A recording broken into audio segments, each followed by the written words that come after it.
Alright guys, सो अब हम finally animation सीखने वाले हैं। ठीक है, एनिमेशन के बेसिक्स इस वीडियो में हम सीखेंगे। और फिर इंशाल्लाह अगली वीडियो में जो है हम जो गाड़ी वाली एनिमेशन मैंने आपको दिखाई थी पहले, वो इंशाल्लाह हम बनाएंगे। ठीक है, तो सबसे पहले मैं कैमरा और लाइट को डिलीट कर देता हूँ और मैं आपको बताता हूँ बेसिकली एनिमेशन काम किस तरह करती है। तो सबसे पहले जो एनिमेशन है ना, एनिमेशन काम करती है की फ्रेम्स की बेसिस पे। ठीक है, की फ्रेम्स क्या होते हैं? की फ्रेम एक समझो एक ऑब्जेक्ट होता है। ठीक है, एक समझो एक चीज़ होती है जिसमें आप इंफॉर्मेशन स्टोर कर सकते हो ऑब्जेक्ट के बारे में। ठीक है, अब लेट से यहाँ पे ये जो क्यूब है, अब इसकी लोकेशन हो गई, रोटेशन हो गई, इसका जो मटेरियल है वगैरह, हर चीज़ का ना, हर चीज़ स्टोर होती है ना, ऐसी बात है मतलब उसमें कंप्यूटर में। तो होता बेसिकली क्या है कि अगर मैं लेट से यहाँ पे इसको यहाँ पे प्लेस करूँ, ठीक है, और यहाँ पे मैं सबसे पहले लाइक यहाँ पे हूँ, ज़ीरो फ्रेम पे हूँ।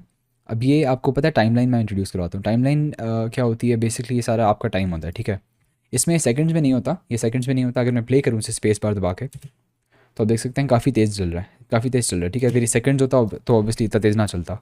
ये होता है फ्रेम्स में। ठीक है, फ्रेम्स होते हैं आपके एक सेकंड में तकरीबन आप लाइक 24 फ्रेम्स होते हैं, यहाँ पर 30 फ्रेम्स हो सकते हैं, यहाँ 60 हो सकते हैं, लाइक डिफरेंट, वो डिपेंड करता है। अब आपके प्रोजेक्ट में कितने फ्रेम्स हैं एक सेकंड में, आपको चेक करने के लिए आउटपुट प्रॉपर्टीज़ में आप जाएँ। यहाँ पे आप देख सकते हैं फ्रेम रेट। जो फ्रेम रेट है ये डिफाइन करता है कि आपके एक सेकंड में कितने फ्रेम्स होंगे। अगर मैं लेट से इसको 60 कर देता हूँ, तो अब अगर मैं प्ले करता हूँ ना एनिमेशन को, आप देख सकते हैं डबल स्पीड पे चल रही है एनिमेशन, लेकिन काफ़ी तेज़ जा रही है ना। अगर मैं इसे लेट से अगर मैं करता हूँ इसे 24 करता हूँ, तो आप देख सकते हैं अब स्लो चल रही है। ठीक है, अगर मैं इसे 120 करता हूँ तो फिर तो बहुत तेज़ चलेगी ना। यहाँ चले 240 करते हैं, आप देख सकते हैं कितना तेज़ चल रही है ना। तो जितने ज़्यादा फ्रेम्स होंगे, जितना ज़्यादा फ्रेम रेट होगा, उतने ज़्यादा फ्रेम्स होंगे। ठीक है, पर सेकंड। इसमें लाइक एक सेकंड में 240 फ्रेम्स होंगे, इसमें 120 होंगे, लाइक डिपेंड करता है आपको जितना रखना है। ठीक है, अब ये बात होती है अगर आपने ज़्यादा हाई फ्रेम रेट वाली वीडियो करनी है, एनिमेशन बनानी है हाई फ्रेम रेट वाली, तो उसमें आपकी ज़्यादा लाइक स्मूथ लगेगी, ज़्यादा बेहतर लगेगी एनिमेशन जनरली। लेकिन फिर वो आपकी ज़्यादा टाइम भी लेगी रेंडर होने में ना, बिकॉज अगर आपके ज़्यादा फ्रेम्स होंगे, लेट से अगर आपने 250 फ्रेम्स की एक एनिमेशन बनाई है, तो अगर आप उसे लेट से अगर 30 फ्रेम्स पे चलाते हैं, ठीक है, तो मतलब वो लेगी तकरीबन, लाइक आप कैलकुलेट कर सकते हैं 250 डिवाइड बाय अगर 30 आप करेंगे तो कितने सेकंड लगेंगे आपको वो पता लग जाएगा। लेकिन अगर आप उसी को अगर 240 फ्रेम्स के साथ चलाते हैं, तो फिर तो वो फ्रेम्स बहुत जल्दी एक सेकंड में ही गुजर जाएंगे ना। तो आपको बेसिकली अगर 5 सेकंड की एनिमेशन बनानी है, तो अगर आपका फ्रेम रेट ज़्यादा होगा, तो आपकी जो है जो टाइम लगेगा रेंडर होने में, तो वो भी ज़्यादा लगेगा जनरली। तो अब एनिमेशन करते किस तरह है, मैं आपको बताता हूँ। बेसिकली आप ऑब्जेक्ट को सिलेक्ट करें। लेट से अगर मैंने इस क्यूब को एनिमेट करना है यहाँ से लेकर यहाँ तक, ठीक है, मतलब स्टार्ट यहाँ से हो, फिर लेट से 3 सेकंड बाद इधर आ जाए। ठीक है, अभी हम फ्रेम रेट जो है हम 30 सेट कर लेते हैं। ठीक है, 30 फ्रेम्स के साथ हम काम करते हैं। तो यहाँ पे पहले मैं ज़ीरो पे जाऊँगा। ठीक है, मैं आई दबाऊँगा अपने कीबोर्ड पे। आई मैंने दबाया तो आप देख सकते हैं की फ्रेम मेन्यू पूरा आ गया हमारे पास। ठीक है, अब इसमें सारी जो इन्फॉर्मेशन, सारी जो चीज़ें हैं जिनके बारे में हम की फ्रेम्स बना सकते हैं, वो हमारे पास हैं। अगर मैं लोकेशन का की फ्रेम लगाता हूँ ना, तो अगर मैं लोकेशन चेंज करूँगा तो लोकेशन लाइक एनिमेट होगी। और ये इस तरह से आप डिफरेंट चीज़ें कर सकते हैं। यूजुअली जो हम यूज़ करते हैं वो करते हैं लोकेशन, रोटेशन एंड स्केल। अगर मैं इसे दबाता हूँ, तो आप देख सकते हैं यहाँ पे कोने में एक बहुत छोटा सा, अगर मैं इसको आगे मूव करूँ, अब सही से देख सकते हैं कि यहाँ पे एक छोटा सा गोल्डन डायमंड बन गया। ठीक है, अब हुआ क्या, यहाँ पे सारी इन्फॉर्मेशन उसने स्टोर कर ली है। अगर मैं लेट से 90 फ्रेम्स आगे जाता हूँ, मतलब अगर मैंने 3 सेकंड बनाना है, 3 सेकंड की एनिमेशन बनानी है, बिकॉज 90 डिवाइड बाई 30 इज़ 3 ना, तो 3 सेकंड की एनिमेशन बनानी है, तो मैं 90 फ्रेम्स पे जाऊँगा। फिर मैं आगे ले जाऊँगा इसे GY करके, लेट से यहाँ तक ले जाता हूँ। ठीक है, तो यहाँ पे आके ना, अब मैं क्या करूँगा, अब मैं आए दबाऊँगा दोबारा, और फिर दोबारा से दबा दूँगा। ठीक है, अब मैंने क्या, आप देख सकते हैं यहाँ पे दोबारा एक फ्रेम आ गया है। और अब अगर मैं इसे शुरू से प्ले करूँ ना, तो आप देख सकते हैं कि ये एनिमेट हो रहा है। ठीक है, एनिमेशन के बेसिक जो आइडिया है वो आपको समझ आ गया। ठीक है, और क्या कहते हैं, जो जनरल आइडिया होता है एनिमेशन का, कि एनिमेशन किस तरह काम करती है, वो आपको समझ आ गई है। ठीक है, तो टेक्निकली कह सकते हैं कि आपको एनिमेशन आ गई है। अब ऑब्वियसली इस तरीके को आप यूज़ कर सकते हैं डिफरेंट चीज़ों में। आप डिफरेंट चीज़ों को एनिमेट कर सकते हैं, इवन सिर्फ पोजीशन और वो नहीं होती। अगर आप लेट से अगर मैं दोनों की फ्रेम्स को हटाऊँ, सेलेक्ट करके डिलीट करूँ, इनफैक्ट मैं क्यूब को नहीं सेलेक्ट करना, मैंने इसको की फ्रेम को सेलेक्ट करके डिलीट करूँ और इस वाले को डिलीट करूँ। ठीक है, अब आप देख सकते हैं अगर मैं इसको यहाँ पे रखूँ, ठीक है, यहाँ पे आए दबा के मैं इसकी सेव कर लूँ, सारी इन्फॉर्मेशन की फ्रेम बना लूँ। फिर मैं ज़रा आगे जाऊँ और मैं इसे लेट से फ्रंट व्यू में जाके यहाँ पे इसकी पोजीशन कर देता हूँ और इसकी रोटेशन भी ऐसे कर देता हूँ। ठीक है, तो अगर मैं अब आए करूँ, आप देख सकते हैं कि ये रोटेट हो रहा है, जैसे एक बेसिकली एक बॉल की तरह जा रहा है, ठीक है। अब मैं आपको बताता हूँ कि अगर आपने लेट से कोई बॉल बनाना है, इसको मैं डिलीट करूँ, अगर आपने एक बॉल जिस तरह मतलब हवा में उड़ रहा है, उसकी आपने एनिमेशन अगर बनानी है, तो हम यहाँ पे इसे रखें 0 पे, आए लोकेशन रोटेशन स्केल, लेट से अगर हम आगे जाएँ 30 फ्रेम्स और इसे हम चलें एक्चुअली 30 नहीं करते, 50 कर लेते हैं फॉर एग्जाम्पल, ठीक है, ताकि ज़्यादा थोड़ी स्पीड उसकी तेज़ हो। वो बाद में हम वैसे एडजस्ट कर सकते हैं, मैं आपको बताऊँगा। अभी हम इसे मूव करते हैं जी शिफ्ट एक्स, ताकि सिर्फ जी और वाई एक्सिस में हो। यहाँ पे हम ले आते हैं और इसकी रोटेशन जो है वो भी थोड़ी सी बढ़ा देते हैं, ठीक है। अब यहाँ पे आए दबा के ये करें, और देख सकते हैं हमें इतना तो फील नहीं हो रहा कि रोटेट करे या नहीं, बिकॉज ये बॉल है तो, लेकिन असल में हो रहा है, ठीक है, रोटेट। तो अच्छा, अब एक और बात, अगर आपको लेट से इस एनिमेशन आपको लग रहा है कि बहुत स्लो है, आपने इसकी थोड़ी स्पीड जो है बढ़ानी है। स्पीड आप किस तरह बढ़ा सकते हैं, अपने टाइम को कम करके ना। आपने पहले कहीं पे भी क्लिक करना है, मेक श्योर कि आपके दोनों की फ्रेम जो है वो ग्रे हो जाए। ग्रे हुए मतलब सेलेक्ट नहीं हुआ है ना, अगर आपको सेलेक्ट करते हैं किसी को तो फिर वो गोल्डन हो जाएगा। तो दूसरे वाले को सिलेक्ट करें और उसको करीब ले आएँ, जितना करीब लाएंगे उतना ज़्यादा एनिमेशन तेज़ चलती जाएगी।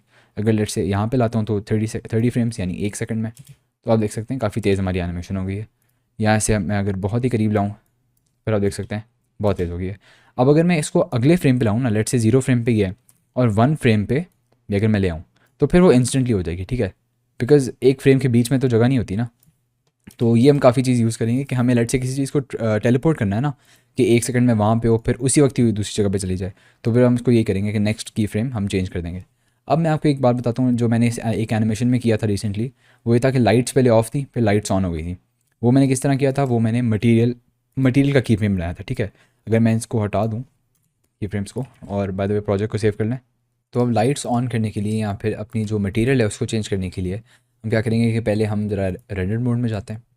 रेंडर्ड मोड में अगर आप इसको, मैं अगर साइकिल्स में स्विच करूँ, तो आप देख सकते हैं कि अभी तो ऑब्वियसली वो है, इसमें कोई मटेरियल लगा हुआ नहीं है, तो इसमें मटेरियल हम ऐड करते हैं, एक न्यू मटेरियल। इसका जो इसकी इमिशन है ना, अब इमिशन से ऑब्वियसली लाइट जो होती है कंट्रोल होती है, अगर मैं इसकी इमिशन को 1 कर दूंगा तो लाइट ऑन हो जाएगी, ठीक है। और इसकी स्ट्रेंथ को मैं अपने हिसाब से चेंज कर सकता हूँ, ठीक है। तो अब करेंगे क्या, हम पहले बेसिकली इसकी इमिशन जो है इसका कलर हम ब्लैक कर देते हैं, ताकि इसमें लाइट ना निकले। करने हम क्या वाले हैं, ये जो आप देख रहे हैं डॉट, छोटा सा डॉट है ये भी एग्जैक्टली उसी तरह होता है जिस तरह हम आए दबा के की फ्रेम ऐड करते हैं ना, ये भी एग्जैक्टली वही काम करता है। शुरू में मैं यहाँ पे रख के इसकी इमिशन कलर जो है इसको ब्लैक रखूँगा, और यहाँ पे इस बटन को दबा दूँगा। अब ये बटन जो है ये मतलब ये एक डायमंड में कन्वर्ट हो गया है, ठीक है। और अगर आप इसे क्लिक करेंगे तो यहाँ पे एक की फ्रेम भी बन गया। अगर मैं इसको आगे लाऊँ 30 सेकंड्स में लाऊँ, और अब मैं इसको सिलेक्ट करके इसकी ब्लैक की जगह वाइट कर दूँ, और फिर दोबारा इस बटन को दबाऊँ, तो आप देख सकते हैं एक और की फ्रेम क्रिएट हुआ है। अगर अब मैं पीछे जाऊँ तो आप देख सकते हैं ये क्या कर रहा है, इसकी इंटेंसिटी बढ़ रही है, ठीक है, लाइक आहिस्ता आहिस्ता हो रहा है। अब मैंने जो किया था वो बहुत ही लाइक इंस्टेंटली लाइट ऑन हुई थी, तो मैंने क्या किया था, सिंपली मैं इसको बहुत करीब लाया, तो इसकी इंस्टेंटली लाइट ऑन हो गई, ठीक है। तो सिंपली ये, अगर आपको लेट से वो करना है, किसी चीज़ का कलर चेंज करना है फॉर सम रीज़न, ठीक है, अगर आपका दिल चाह रहा है कि आप कलर चेंज करें किसी चीज़ का, तो फिर वो भी आप कर सकते हैं। पहले हम एक लाइट ऐड करते हैं, ऐड एरिया लाइट ऐड करते हैं ऊपर से इस तरह से, ठीक है। और इसका जो इसका पावर हम इंक्रीज़ कर देते हैं, 250 should be good, shade smooth. और अब हम इस पर कोई कलर ऐड करते हैं, लेट्स से हम इसका कलर ग्रीन कर देते हैं, और जस्ट फॉर द लुक्स हम रफनेस कम कर लेते हैं और थोड़ा सा सबसर्फ बढ़ा देते हैं, ताकि अच्छा भी लगे, ठीक है। इनफैक्ट हम एनिमेशन इसको ना रेंडर करते हैं, हम आपको रेंडर करने का पूरा तरीका बताता हूँ, ये हम एनिमेशन एक बनाते हैं, ठीक है। तो अब करेंगे क्या हम, कि सबसे पहले हम इसका यहाँ पे लाइक की फ्रेम बनाएंगे इस कलर के साथ। आप किसी भी प्रॉपर्टी को चेंज कर सकते हैं ब्लेंडर के अंदर। आपने इवन लेट से अगर आपने वो जो आई दबा के हमने किया था ना पोजीशन और चेंज की थी रोटेशन वगैरह, तो वो चीज़ें भी आपको वो करने की भी ज़रूरत नहीं है। तो अगर आप यहाँ पे ऑब्जेक्ट डाटा प्रॉपर्टीज़ में आए, ठीक है, ऑब्जेक्ट प्रॉपर्टीज़ में आए, और यहाँ पे भी आपके पास ऑप्शन होगा कि यहाँ पे जो डॉट है इसको भी आप एनिमेट कर सकते हैं, इसको प्रेस करके, ठीक है। और फिर आप प्रॉपर्टी को चेंज करें, जो भी आपने प्रॉपर्टी सेलेक्ट की है, फिर आपका उस हिसाब से हो जाएगा, ठीक है। अब मैं इसको फिलहाल ईवी में स्विच कर लेता हूँ ताकि थोड़ा रेंडर जल्दी जल्दी होता रहे, ठीक है। तो अब करेंगे ये कि हम बेसिकली पहले सेलेक्ट करके कलर जो इसका पहले ग्रीन रखते हैं, तो हम यहाँ पे की फ्रेम ऐड कर दिया, फिर हम गए 50 में, और अब इसका जो कलर है हम इसको रेड से रेड बना देते हैं, और दोबारा यहाँ पे की फ्रेम वाला बटन दबाएं। आप देख सकते हैं स्लोली आहिस्ता आहिस्ता ये जो है रेड में कलर होगा, कन्वर्ट होगा, ठीक है। तो इस तरह से आप आसानी से एनिमेशन कर सकते हैं, काफ़ी सिंपल है एक्चुअली, मुश्किल नहीं है बिल्कुल भी। अब मैं आपको बताता हूँ कैमरा की एनिमेशन किस तरह होती है, ठीक है, कैमरा हम किस तरह एनिमेट करते हैं। अब कैमरा भी एक्जैक्टली वैसे उसी तरह होती है, कोई इसमें मुश्किल बात नहीं है। आप ऐड करेंगे कैमरा एक, ठीक है, एक हम बाय द वे ऑब्जेक्ट भी ऐड कर लेते हैं। पहले कैमरा को ज़रा हटा देते हैं, फिर हम एक ऑब्जेक्ट ऐड करते हैं। लेट्स से अगर हम ऐड करें, चलें क्यूब ऐड कर लेते हैं, ठीक है, just for the sake of it. अब मैं अगर कैमरा के अंदर जाऊँ तो आप देख सकते हैं मुझे ये नज़र आ रहा है। मैं ज़रा व्यू में जाके कैमरा लॉक करता हूँ, ठीक है, ऐसे अगर मेरे पास व्यू आ रहा है। ओके, अब मैं क्या करूँगा, अब मैं यहाँ पे अगर लेट से मुझे यहाँ से एनिमेशन स्टार्ट करनी है, ठीक है। बाय द वे हम गाड़ी वाला भी जो एनिमेशन होगी उसमें भी यही करेंगे कि आगे क्यूब की जगह ऑब्वियसली गाड़ी पड़ी होगी और हम फिर से एनिमेट करेंगे कैमरा को यहाँ पे रख के। मेक श्योर कि आपकी कैमरा सेलेक्टेड है। ये शुरू में बहुत ज़्यादा मैं गलती करता था कि मैं गलती से क्यूब सेलेक्ट कर लेता था और उसको फिर एनिमेट कर देता था। तो ये आपने नहीं करना, आपने मेक श्योर करना है कि कैमरा सेलेक्टेड है। तो आए दबा के लोकेशन, रोटेशन एंड स्केल, की फ्रेम आ गया। अब 40 से कितने भी फ्रेम्स आपकी मर्ज़ी है आपकी, तो वो डिपेंड करता है आपकी स्पीड आपने कितनी रखनी है ना। तो अब मैं ज़रा कैमरा ही सेलेक्ट करूँगा और हल्का से यहाँ पे मूव कर लेते हैं ऐसे, ठीक है, ऐसे कर लेते हैं, थोड़ा देर मूव कर लेते हैं, आए दबाएँ और दोबारा। अब आप देख सकते हैं कि एज एक्सपेक्टेड हमारी जो कैमरा है मूव हो रही है। अब क्या पता आपकी एनिमेशन जो हैं थोड़ी सी इस तरह चल रही हूँ। अगर मैं एक सेकेंड इसको करता हूँ बस ये, ठीक है। अब क्या पता आपकी जो एनिमेशन है वो इस तरह चल रही हो कि शुरू में फास्ट हो, ठीक है, शुरू में लेकिन थोड़ी एक्सेलरेट करे, उसके बाद फिर एंड में जाके स्मूथ हो जाए। अब ये है तो सही वैसे, लेकिन मतलब ये अलग तो अच्छा रहे मसला, लेकिन इसका ये होता है लेट से अगर आपने इसके आगे भी एनिमेट करना है, आपने लेट से यहाँ से लेकर फिर आगे एनिमेट करना है। फॉर एग्जांपल आपने 0 से 40 तक यहाँ किया और 40 से 80 तक लेट से अगर आप आगे और यहाँ पे एनिमेट करते हैं, तो बाय डिफ़ॉल्ट यही इसकी सेटिंग होती है। लेकिन कभी कभार आपको ऐसा चाहिए होता है कि अगर आपने लेट से आपने कंटिन्यूस एनिमेशन बनानी है, ठीक है, आपने ऐसे करना है कि लाइक एक फ्रेम कट हो जाए फिर दूसरा फ्रेम आ जाए, मतलब दूसरा आपका वो शॉट आ जाए, तो फिर आपको यूजुअली ये नहीं चाहिए होता। आपको यूजुअली चाहिए होता है कि आपकी लीनियर स्पीड में ही चलें। तो करने का तरीका बहुत आसान है। दोनों की फ्रेम्स को सेलेक्ट करें, राइट क्लिक करें और इंटरपोलेशन मोड में जाके ना सिंपली लीनियर कर दें यहाँ पे से, ठीक है, लीनियर हो जाएगा। और इसको आप और भी आपके पास इंटरपोलेशन मोड्स होते हैं आपके पास। अगर लेट से आपको कांस्टेंट चाहिए, कांस्टेंट में तो सिंपली लाइक क्या होगा, मतलब कि आपकी जो है चेंज हो जाएगी, ठीक है, वो मतलब आपकी एनिमेशन कुछ नहीं होगी। तो ये भी आप कर सकते हैं। उसके अलावा आप कर सकते हैं, काफ़ी एक डिफरेंट होती है, बाउंस आपके पास होता है कि अभी आगे जाके थोड़ी बाउंस वाला इफेक्ट देगा, ये देख सकते हैं। ये ऑनेस्टली लगता अच्छा है, लेकिन लाइक डिपेंड करता है कि आप किस तरह की एनिमेशन बनाना चाह रहे हैं। आप इनके साथ ज़रा एक्सपेरिमेंट करें, डिफरेंट चीज़ें करें। आप इलास्टिक भी आप यूज़ कर सकते हैं इसमें तो बहुत ही अजीब हो गया। एनीवेज, तो आपको यू गेट द आइडिया ना, आपके पास काफ़ी ऑप्शन है। राइट क्लिक करके यूजली तो इसमें इसको हम लीनियर रखते हैं, ठीक है, लीनियर। और अगर आपने बाय डिफ़ॉल्ट लीनियर रखना है तो आप क्या करेंगे कि तो फिर आपने क्या करना होगा, आप सिंपली जाएंगे एडिट में, प्रेफरेंसेस, और यहाँ पे एनिमेशन के अंदर अगर आप जाते हैं तो यहाँ पे आपका ये एफ कर्व्स वाला ऑप्शन आएगा। इसके अंदर आपने डिफ़ॉल्ट इंटरपोलेशन आपकी बाय डिफ़ॉल्ट जो होगी वो बेजियर होगी, लेकिन आपने इसे कन्वर्ट करना है लिनियर में। तो जब आप लिनियर कर देंगे तब आपकी सारी एनिमेशन जो हैं वो लिनियरली चलेंगी, ठीक है। तो ये यहाँ पे हो गया और आपको बेसिक्स जो हैं एनिमेशन के आ गए हैं, ठीक है। अगर लेट से मैंने इस तरह करना है कि यहाँ से यहाँ तक मेरा ये एनिमेट हो, ठीक है, लेकिन उसके बाद मेरा सीन चेंज हो जाए, ठीक है, जिस तरह मैंने गाड़ियों के एनिमेशन में यूजुअली करता हूँ, तो सीन आपका चेंज हो जाए। किस तरह करेंगे आप, आपके यहाँ पे आएंगे, मेक श्योर कि आपकी कैमरा सेलेक्टेड है, एक फ्रेम आप आगे जाएंगे, एक फ्रेम आप आगे जाके फिर आप किसी भी जगह से आपने लेट से अगर यहाँ से स्टार्ट करना है तो फिर आप यहाँ पे जाके एक की फ्रेम बना दें, फिर दोबारा आगे जाएं इस तरह से, और फिर अपना दूसरी जो एनिमेशन है उसको कर लें। अब अगर आप देखेंगे तो ऐसे चल रहा है और फिर यहाँ से दूसरा फ्रेम स्टार्ट होगा, ठीक है।